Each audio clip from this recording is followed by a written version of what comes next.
बिस्मिल्लाहिर्रहमानिर्रहीम। आज से हम नया यूनिट स्टार्ट कर रहे हैं, यूनिट 7 वेक्टर्स का। अब ये कंसेप्ट आपके लिए, वेक्टर्स को देखें उन क्वांटिटीज़ है फिज़िकल क्वांटिटीज़ में, बाकी क्वांटिटीज़ से ये थोड़ा सा चेंज है इसमें। और वो चेंज किस तरह से है कि क्वांटिटीज़ के लिए हमें इन क्वांटिटीज़, वेक्टर क्वांटिटीज़ जो हैं,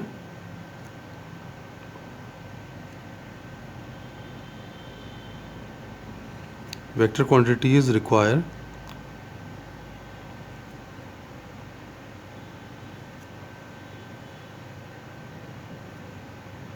देखें, एक तो हमें उसकी मैग्नीट्यूड चाहिए होती है और साथ ही डायरेक्शन चाहिए होती है।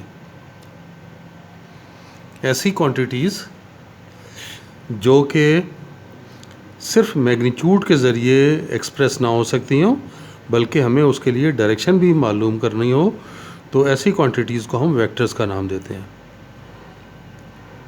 इसमें आप उसकी एग्ज़ाम्पल, अब वेलोसिटी की एग्ज़ाम्पल ले सकते हैं। देखें, वेलोसिटी की एग्ज़ाम्पल ली जा सकती है। इसके अलावा आप उसमें डिस्प्लेसमेंट की एग्ज़ाम्पल ले सकते हैं। ये जी, इन सब में डायरेक्शन चाहिए। कि मिसाल तौर पे अगर फ़र्ज़ करें कि एक यहाँ से आपने मूव करना है, अगर आप गाड़ी में बैठते हैं और हम कहते हैं कि जी ये गाड़ी 60 किलोमीटर पर आवर के हिसाब से जा रही है, तो ठीक है जी। अगर आपकी डेस्टिनेशन इस्लामाबाद की तरफ है, या ये देखें, अगर हम कहते हैं कि जी ये गाड़ी इस तरफ जा रही है और इधर क्या है, इस्लामाबाद, और अगर इस तरफ जा रही है हम कहते हैं ये इधर क्या है, पेशावर है। अब आप ये देखें कि अगर सिर्फ 60 किलोमीटर्स पर आवर, ये काफ़ी नहीं है, इतना बताना काफ़ी नहीं है। डायरेक्शन भी टूवर्ड्स इस्लामाबाद की बात होगी तो हमें पता चलेगा कि जी ये 60 किलोमीटर्स के बाद ये गाड़ी किधर होगी, और अगर पेशावर की तरफ जा रही है तो तब भी 60 किलोमीटर्स के बाद वो ये गाड़ी किस तरफ पहुंचेगी। तो इसमें देखें, ये इम्पॉर्टेंट रोल है डायरेक्शन का, कि जी हमें डायरेक्शन पता होगी तो हम उस गाड़ी की लोकेशन और उसका डेस्टिनेशन के बारे में बता सकेंगे। लेकिन अगर 60 किलोमीटर्स पर आवर ही बताया हुआ है तो हम नहीं बता सकते कि गाड़ी कहाँ पर होगी, पेशावर की साइड पे होगी या इस्लामाबाद की साइड पर होगी या किसी और दूसरे मुकाम पे होगी। तो आपको ऐसी क्वांटिटीज़ जिनके लिए मैग्नीट्यूड के साथ साथ डायरेक्शन भी चाहिए हो, ऐसी क्वांटिटीज़ को हम क्या नाम देते हैं, वेक्टर्स का नाम देते हैं। और जब डायरेक्शन की बात आती है तो फिर हमें दो चीज़ें इस्तेमाल करनी है। डायरेक्शन के लिए हम इस्तेमाल करते हैं यूनिट वेक्टर। यूनिट वेक्टर क्या है कि vector having magnitude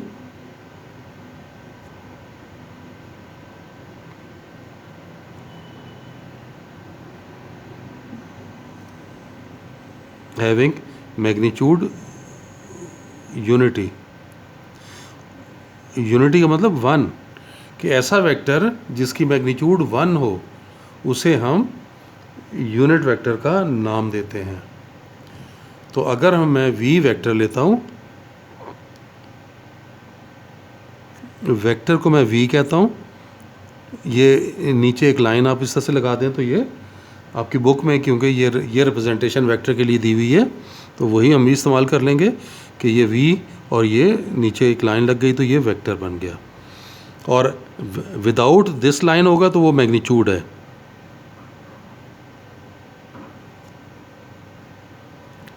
magnitude v की लिखेंगे तो सिर्फ यूँ लिख देंगे या फिर ऐसे लिख लेंगे,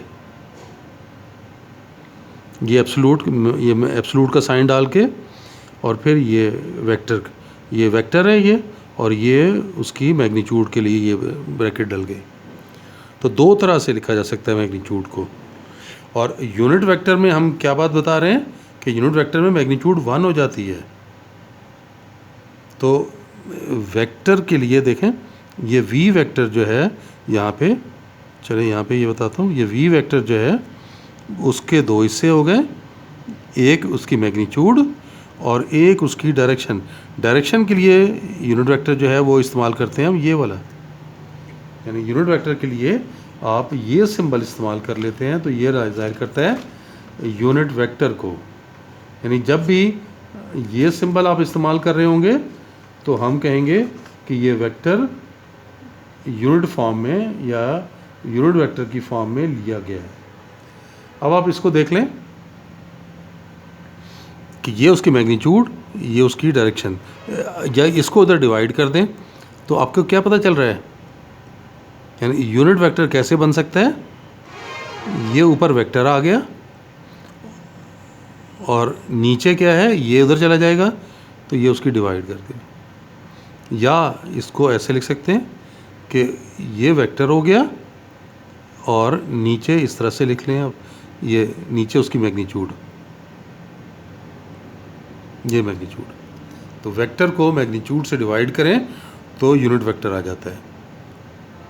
फिर हम पोजीशन वेक्टर को डिफाइन करते हैं कि पोजीशन वेक्टर क्या चीज़ है।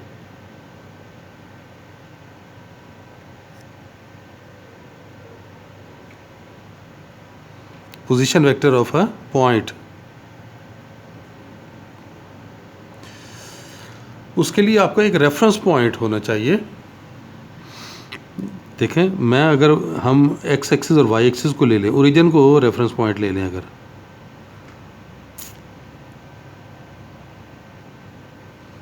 ये हमारा रेफरेंस पॉइंट है, तो ये इस पॉइंट का अगर पोजीशन वेक्टर हमने देखना है तो आप क्या करेंगे कि इस पॉइंट को इसके पोजीशन वेक्टर से मिला देंगे और एरो जो है वो शो कर देंगे टुवर्ड्स दैट पॉइंट। तो ये जो OP बनेगा ये कहलाएगा पोजीशन वेक्टर, किसका, position vector of the point P।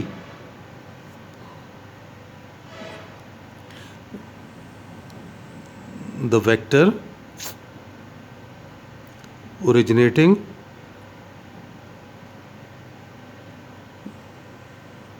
from the reference point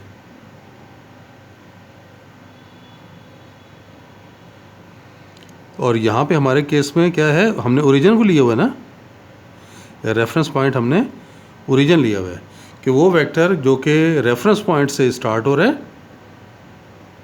and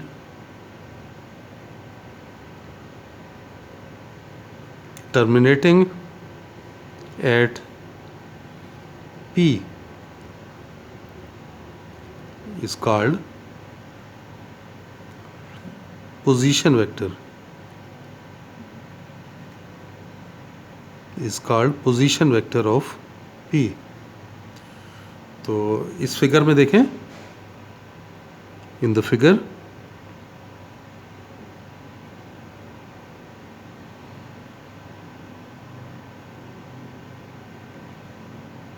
position vector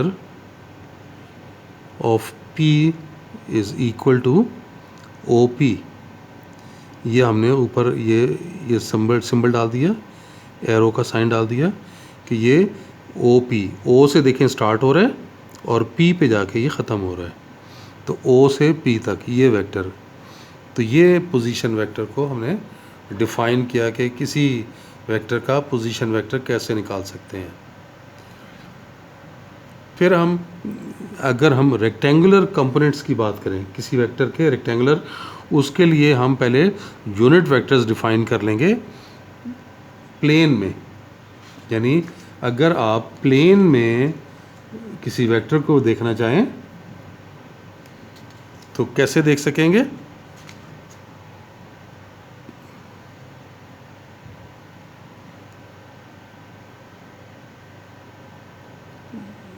vector इन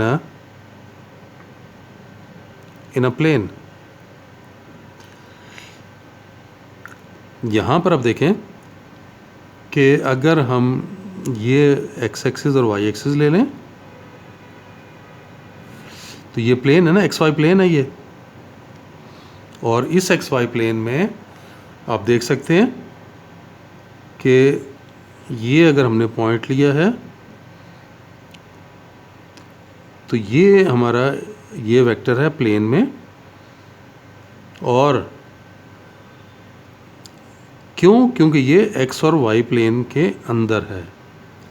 और अगर हम p के कोऑर्डिनेट हम ले लेते हैं x और y,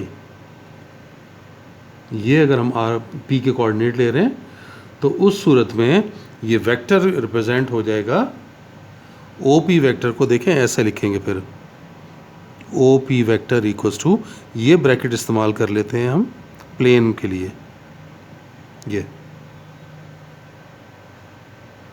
इसमें ये x और y क्या थे, इसका x कंपोनेंट और y कंपोनेंट, इस पॉइंट के x और y कंपोनेंट थे। और अगर हम यूनिट वेक्टर्स अगर इसके लॉन्ग दें, देखें पॉइंट तो हमें मालूम है, ये देखें अगर मैं यहाँ से परपेंडिकुलर ड्रा करता हूँ तो आपको पता है कि यहाँ से यहाँ तक ये लेंथ कितनी है, ये x है, और ये लेंथ कितनी है, ये y है। तो x एक्सिस के अलॉन्ग यूनिट वेक्टर अगर हम चाहें तो वो कैसे लिए जा सकता है कि आप ऐसा वेक्टर, ये मैं पहले आपको यूनिट वेक्टर्स की बात बताता हूँ कि i वेक्टर, ये i के ऊपर यूनिट वेक्टर ये लें तो ये क्या कहलाता है, वेक्टर, ये यूनिट वेक्टर है, unit vector along x axis. और इसी तरह से j ले लिया जाता है unit vector along y axis. आप इस फिगर को ज़रा देखें कि हमें मालूम है कि अगर हम वेक्टर बना लें, एक वेक्टर ये बना लें और एक वेक्टर ये बना लें, तो इस पॉइंट को अगर हम a का नाम दे देते हैं तो ये वेक्टर कितना होगा, इसकी लंबाई तो पता है ना, लेंथ पता है हमें, ये लेंथ कितनी है, x है, और इसकी डायरेक्शन क्या है, यूनिट वेक्टर डायरेक्शन को जाहिर करता है ना, i, और इसके लेंथ कितनी है, y, और इसकी डायरेक्शन क्या है, y एक्सिस के लॉन्ग j। तो ये बात अगर हम यहाँ पे लिखें तो इसे हम ऐसे बना सकेंगे, अगर हम इसमें परपेंडिकुलर ड्रा कर रहे हैं ना,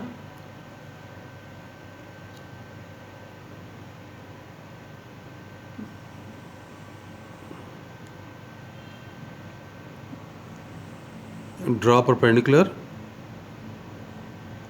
from P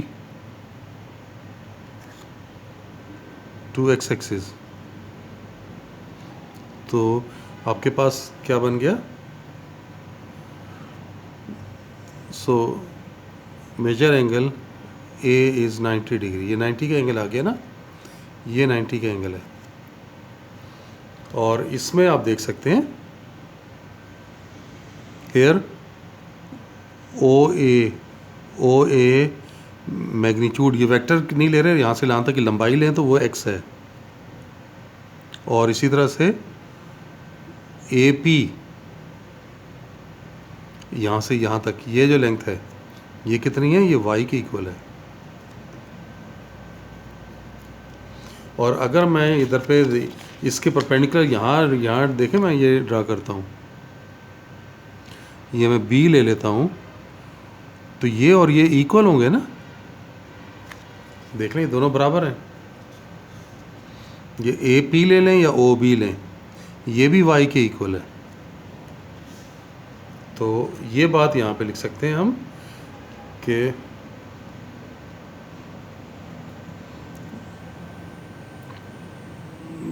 by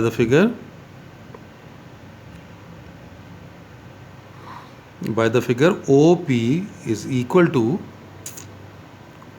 O A plus A P, ये देख लें इस फिगर में, ये देख सकते हैं ना कि ये ओ ए प्लस ए पी करेंगे तो ये ओ पी के इक्वल आ जाएगा। और इस बात को हम यहाँ पे, और ए पी अभी मैंने आपको बताया ए पी किसके इक्वल है, ये तो ओ बी के इक्वल है। तो ओ पी और ये किसके इक्वल आएगा, ओ ए वेक्टर, इसकी मैग्नीट्यूड किसके इक्वल है, एक्स के इक्वल है, और इसकी डायरेक्शन क्या है, एक्स एक्सिस के लॉन्ग, तो ये उसकी डायरेक्शन हो गई। तो ये वेक्टर बन गया। ये देखें वेक्टर के दो हिस्से होते हैं ना, एक मैग्नीट्यूड एक डायरेक्शन। तो इस वेक्टर की लंबाई एक्स है और उसकी डायरेक्शन यूनिट वेक्टर आई से। इसी तरह से इस वेक्टर की, ये देख लें, ये वाई है और इसकी डायरेक्शन जे है। यानी ये ओ पी वेक्टर आपने कोऑर्डिनेट्स की मदद से बता दिया। और पाइथागोरस थ्योरम अप्लाई करें तो as O A P is right triangle,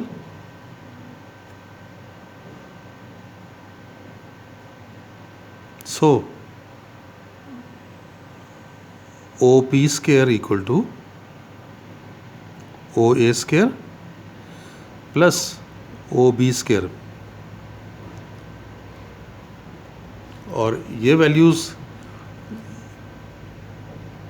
कितनी बन गई, ये तो x है और ये y है।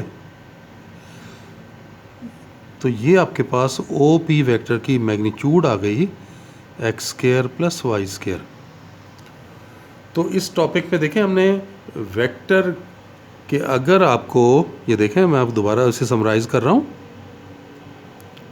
कि अगर P पॉइंट दिया हुआ है एक्स वाई, तो आप इसका पोजीशन वेक्टर ओ पी क्या लिखेंगे, वो लिखा जाएगा एक्स आई प्लस वाई जे। और आप अगर इस वेक्टर की मैग्नीट्यूड लेना चाहें तो वो कैसे निकलेगी, एक्स का स्क्वायर प्लस वाई का स्क्वायर और स्क्वायर रूट। और यही अगर हम स्पेस की बात करें, वेक्टर इन स्पेस, यानी अगर ये 3 डायमेंशन में होता ना, यानी इस तरह से, ये एक्स एक्सिस हो गया, ये वाई एक्सिस हो गया, ये जेड एक्सिस हो गया, पी पॉइंट यहाँ पर है, इसे कोऑर्डिनेट अगर एक्स वाई जेड है, ये इस तरह से, तो फिर ये ओ पी वेक्टर जो है वो ये कैसे बनेगा, इन दो का रिजल्टेंट लेंगे और फिर उसका परपेंडिकुलर यहाँ से ड्रा कर लेंगे, ये 90 का एंगल लेंगे। तो ये this vector plus this vector, तो यहाँ पर आप देखें वेक्टर इन स्पेस लें, अगर हमारे पास पॉइंट है एक्स वाई जेड, तो फिर ये ओ पी वेक्टर क्या बनेगा, ये एक्स के साथ उसका यूनिट वेक्टर, फिर वाई के साथ उसका यूनिट वेक्टर, फिर जेड के साथ उसका यूनिट वेक्टर। और इसकी मैग्नीट्यूड अगर हम लें तो उसी तरह से x square plus y square plus z square square root. तो ये हम इसकी मैग्नीट्यूड के बारे में भी बता सकते हैं। फिर इसी में वेक्टर के डायरेक्शन रेशियोज और direction cosines,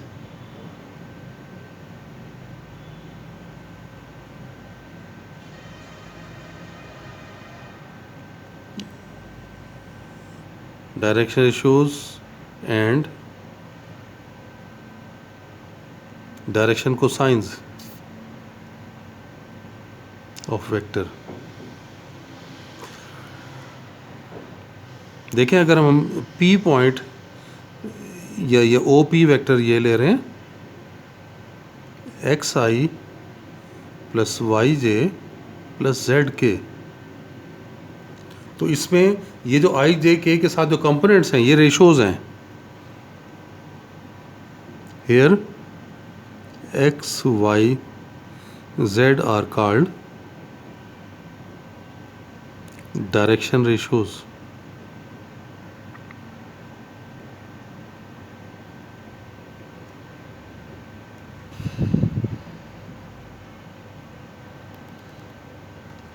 direction ratios of P O P. चलें, बस आज के लिए इतना ही।